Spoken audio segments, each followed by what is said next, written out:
2002లో ప్రత్యూష మరణం తెలుగు రాష్ట్రాల్లో సంచలనం సృష్టించింది. 23 ఫిబ్రవరి 2002న హైదరాబాద్లోని ఆమె నివాసంలో ప్రత్యూష మృతి చెందిన స్థితిలో సిద్ధార్థరెడ్డి అకస్మారక స్థితిలో కనుగొన్నారు. ఇద్దరు విషం సేవించినట్లు పోలీసులు గుర్తించారు. చికిత్సలో ప్రత్యూష మృతి చెందగా సిద్ధార్థరెడ్డి ప్రాణాలతో బయటపడ్డాడు.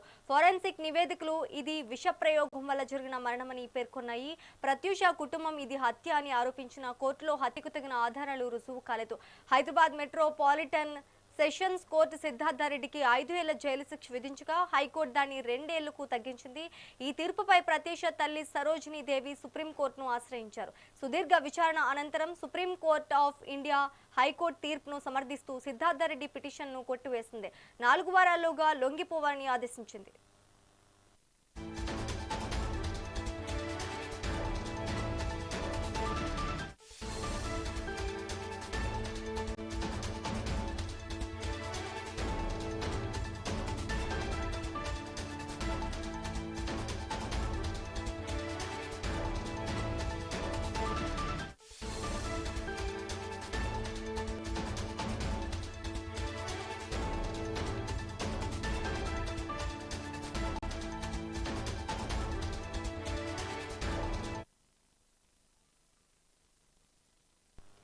రెండు 2002లో ప్రత్యూష మరణం తెలుగు రాష్ట్రాల్లో సంచలనం సృష్టించింది. 23 ఫిబ్రవరి 2002న హైదరాబాద్లోని ఆమె నివాసంలో ప్రత్యూష మృతి చెందిన స్థితిలో సిద్ధార్థరెడ్డి అపస్మారక స్థితిలో కనుగొన్నారు.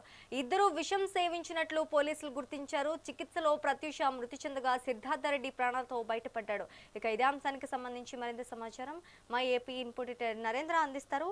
నరేంద్ర, చెప్పండి, సుప్రీంకోర్టులో ప్రత్యూష తరపున వినిపించిన ప్రధాన వాదనలేంటి? ఏదైతే సినీ నటి ప్రత్యూషకి సంబంధించినటువంటి కేసులో సిద్ధార్థరెడ్డికి తొక్కెదురైంది. 4 వారాల్లో లొంగిపోవాలంటూ కూడా సుప్రీంకోర్టు ఆదేశాలు జారీ చేసింది. హైకోర్టు విధించినటువంటి 2 ఏళ్ల శిక్షను ఇటు సుప్రీంకోర్టు సమర్థించింది. ఈ కేసు 2022లో ఏదైతే 2002లో తెలుగు రాష్ట్రాల్లో పెద్ద ఎత్తున చర్చకు దారితీసినటువంటి కేసు. అప్పట్లో మీడియా వర్గాల్లో కానీ, సినీ వర్గాల్లో కానీ, రాజకీయ వర్గాల్లో కానీ పెద్ద ఎత్తున దీని మీద చర్చ జరిగింది. ప్రత్యూష తెలుగు సీరియల్స్ లో కానీ, సినిమాల్లో కానీ నటించినటువంటి నటి తక్కువ కాలంలోనే మంచి గుర్తింపు సంపాదించారు. హైదరాబాద్ లో తన నివాసంలో ఫిబ్రవరి 23, 2002న ఏదైతే అపస్మారక స్థితిలో ఇటు ప్రత్యూషాని సిద్ధార్థరెడ్డిని కనుక్కున్నారు. తర్వాత ఆమెను హాస్పిటల్ కి తరలించి చికిత్స అందించేటువంటి సమయానికి ఆమె మృతి చెందిందంటూ కూడా డాక్టర్లు ఆ రోజు నిర్ధారించడం, అది తర్వాత దీనికి సంబంధించి కూడా దీని మీద పెద్ద ఎత్తున ఇటు తెలుగు రాష్ట్రాల్లో చర్చ జరగడంతో పాటు దానికి సంబంధించినటువంటి ఏదైతే ఇన్వెస్టిగేషన్ చేసినటువంటి అధికారులు కూడా దీనికి సంబంధించి బలవంతంగా దాని మీద దాడి జరగటం కానీ, దానికి సంబంధించినటువంటి గాయాలు ఆధారాలు స్పష్టంగా లేవని కూడా అధికారులు తెలపడం, ఫోరెన్సిక్ ఆధారాల ప్రకారం ఇది విషయం సేవించడం వల్ల జరిగినటువంటి మరణంగానే వీళ్ళంతా కూడా కేసు నమోదు చేశారు. అయితే ప్రత్యూష కుటుంబ సభ్యులు ఇది హత్య అని ఆరోపించారు. కొందరు దీన్ని పూర్తిగా కూడా ఈ కేసును నీరుగార్చే విధంగా వ్యవహరిస్తున్నారు, పెద్దలు దీని వెనుక ఉండటం వల్లే ఈ విధంగా చేస్తున్నారంటూ కూడా ఆ సమయంలో దీని మీద పెద్ద ఎత్తున ఆరోపణలు వచ్చాయి. కొంతమంది రాజకీయ నాయకుల వైపు కూడా దీనికి సంబంధించినటువంటి వేళ్లు చూపించడం జరిగింది. ముఖ్యంగా పలు సినిమాల్లో, అదేవిధంగా దానికి సంబంధించినటువంటి సీరియల్లో నటించినటువంటి మంచి ఎదుగుతున్నటువంటి నటి ఇలా సడన్ గా మరణించడం కానీ, ఆమెకు సంబంధించి హత్య అంటూ కూడా పెద్ద ఎత్తున చర్చ జరిగినటువంటి నేపథ్యంలో దీని మీద పూర్తి స్థాయిలో కూడా అధికారులు చాలా కీలకంగా పనిచేశారు. దీనికి సంబంధించి ఏదైతే నిందితుడు సిద్ధార్థరెడ్డికి హైకోర్టు గతంలోనే 5 ఏళ్లు శిక్ష విధించడం జరిగింది. అయితే దానికి సంబంధించి పూర్తిగా కూడా వాళ్ళు వేసుకున్నటువంటి పిటిషన్ వాటిని దృష్టిలో పెట్టుకొని ఏదైతే సిద్ధార్థరెడ్డికి సంబంధించినటువంటి ఈ శిక్ష తగ్గించేదానికి సంబంధించి కూడా వాళ్ళకి సంబంధించినటువంటి అనుకూలంగా తీర్పు రావడంతో ఇటు ప్రత్యూష తల్లి సుప్రీంకోర్టును ఆశ్రయించారు. దానికి సంబంధించి కూడా పూర్తి స్థాయిలో సుప్రీంకోర్టు కూడా ఈ రోజు వాదనలు విన్న తర్వాత ఏదైతే హైకోర్టు ఇచ్చినటువంటి తీర్పును సమర్థిస్తూనే మరో పక్క దీనికి సంబంధించి ఏదైతే పూర్తిగా కూడా 4 వారాల్లో లొంగిపోవాలంటూ కూడా సిద్ధార్థరెడ్డిని ఆదేశించడం జరిగింది. మొత్తంగా దీని మీద ఇప్పుడు మరోసారి చర్చకు దారి తీస్తుందని చెప్పుకోవచ్చు. ఏదైతే ఈ హత్య కేసుకు సంబంధించి పూర్తి స్థాయిలో సిద్ధార్థరెడ్డి కుట్రపూర్తిగా ఇదంతా కూడా చేశారు, దీంట్లో చాలా మంది ఇన్వాల్వ్ అయి ఉంటారంటూ కూడా ప్రత్యూషకు సంబంధించినటువంటి కుటుంబ సభ్యులు కానీ, వాళ్ళ బంధువులు కానీ, ఆమెకి అభిమానులు కానీ అనేక సార్లు దీని మీద మాట్లాడటం జరిగింది. దీనిపై వేసినటువంటి పిటిషన్ కూడా ఈ రోజు సుప్రీంకోర్టు డిస్మిస్ చేసింది. 4 వారాల్లో సిద్ధార్థరెడ్డి లొంగిపోవాలంటూ కూడా సుప్రీంకోర్టు ఆదేశాలు జారీ చేసింది.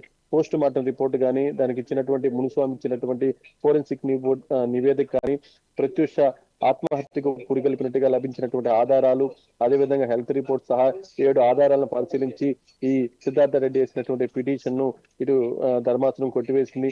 మొత్తంగా హైకోర్టు ఇచ్చినటువంటి తీర్పును సమర్థిస్తూనే సుప్రీంకోర్టు ఈ విధంగా ఆదేశాలు జారీ చేయడంపై ఇప్పుడు ప్రధానంగా ఇక్కడ సిద్ధార్థ రెడ్డి 4 వారాల్లో లొంగిపోవాల్సినటువంటి పరిస్థితి ఉంది.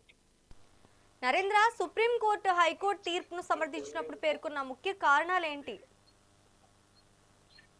ఏదైతే సిద్ధార్థ రెడ్డి హైకోర్టు విధించినటువంటి జైలు శిక్షను సవాలు చేస్తూ శిక్ష పెంచాలంటూ సుప్రీంకోర్టును ఆశ్రయించింది ప్రత్యూష తల్లి సరోజినీదేవి.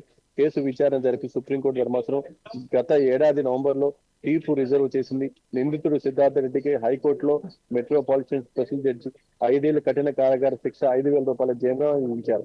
అయితే ఆ శిక్ష పెంచాలంటూ కూడా సరోజినీదేవి ఇది సుప్రీంకోర్టును ఆశ్రయించింది. సుప్రీంకోర్టు కూడా అప్పుడు ఏదైతే దీనికి సంబంధించినటువంటి ఆధారాలను కూడా పరిశీలించి ఇరు వర్గాల వాదనలు విన్న తర్వాత పూర్తి స్థాయిలో కూడా హైకోర్టు ఇచ్చినటువంటి తీర్పును సమర్థించింది. అదే విధంగా దీనికి సంబంధించి ఇచ్చినటువంటి పూర్తిగా ఆధారాలన్నీ కూడా పరిశీలించిన తర్వాత సిద్ధార్థ రెడ్డికి సంబంధించి 4 వారాల్లో లొంగిపోవాలంటూ కూడా సుప్రీంకోర్టు ఆదేశాలు జారీ చేయటం, ఒక పక్క ఆత్మహత్య చేసుకునే విధంగా తనని ఉసుగొలిపినందుకు సెక్షన్ 302 కింద శిక్ష విధించాలని, లేదంటే సెక్షన్ 302 కింద గరిష్ట శిక్ష విధించాలని సుప్రీంకోర్టులో ప్రత్యూష తరపు వాదనలు వినిపించారు.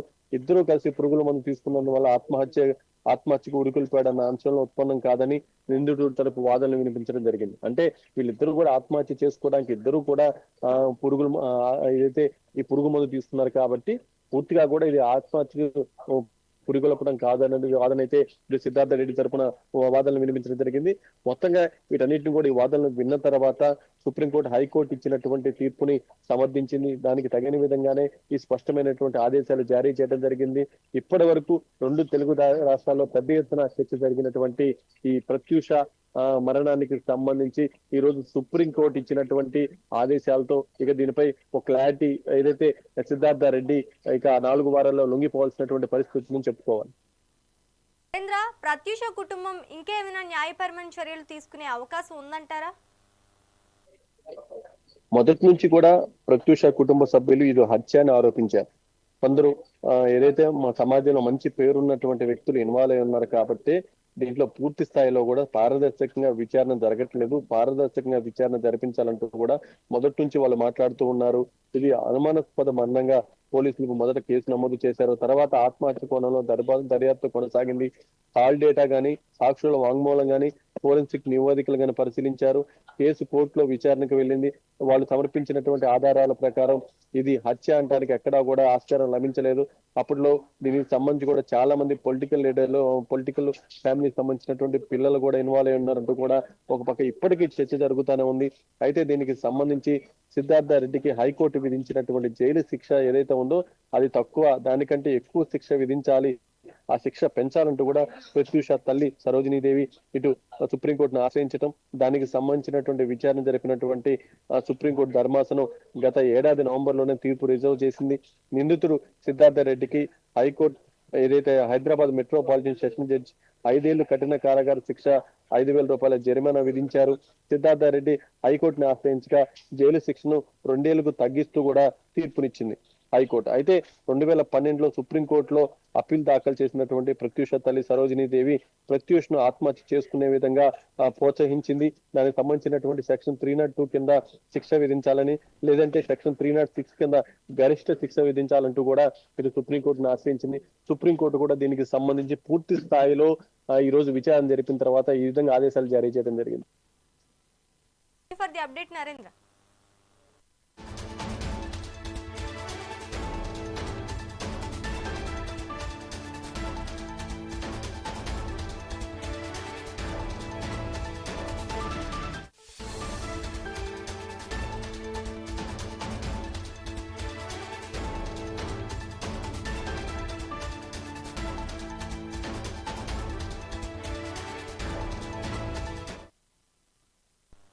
2002లో ప్రత్యూష మరణం తెలుగు రాష్ట్రాల్లో సంచలనం సృష్టించింది. 23 ఫిబ్రవరి 2002న హైదరాబాద్లోని ఆమె నివాసంలో ప్రత్యూష మృతి చెందిన స్థితిలో సిద్ధార్థరెడ్డి అపస్మారక స్థితిలో కనుగొన్నారు.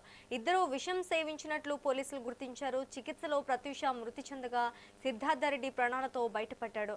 ఫోరెన్సిక్ నివేదికలు ఇది విష ప్రయోగం వల్ల జరిగిన మరణమని పేర్కొన్నాయి. ప్రత్యూష కుటుంబం ఇది హత్య అని ఆరోపించిన కోర్టులో హత్యకు తగిన ఆధారాలు రుజువు కాలేదు. హైదరాబాద్ మెట్రోపాలిటన్ సెషన్స్ కోర్టు సిద్ధార్థరెడ్డికి 5 ఏళ్ల జైలు శిక్ష విధించగా హైకోర్టు దాన్ని 2 ఏళ్లకు తగ్గించింది. ఈ తీర్పుపై ప్రత్యూష తల్లి సరోజినీదేవి సుప్రీంకోర్టును ఆశ్రయించారు. సుదీర్ఘ విచారణ అనంతరం సుప్రీంకోర్టు ఆఫ్ ఇండియా హైకోర్టును తీర్పును సమర్థిస్తూ సిద్ధార్థరెడ్డి పిటిషన్ను కొట్టివేసింది.